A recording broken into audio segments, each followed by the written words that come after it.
موعد مباراة ريال مدريد وخطفه في الدوري الإسباني الجولة الرابعة، والقناة الناقلة لهذه المباراة تترقب جماهير النادي الملكي المباراة القادمة لريال مدريد، والتي يخوضها أمام خطفه ضمن منافسات الجولة الرابعة من الدوري الإسباني.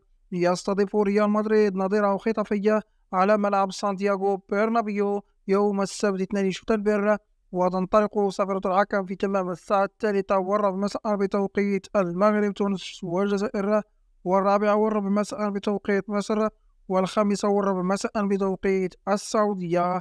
القناة الناقلة لمباراة ريال مدريد وخطفية تنقل قناة بين سبورت القطرية كافة مباريات الدوري الإسباني بشكل حصري لجماهير كرة القدم.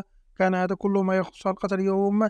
إذا عجبكم محتوى القناة المرجو والاشتراك وتفعيل زر الجرس ليصلكم كل جديدنا. سلام الله عليكم.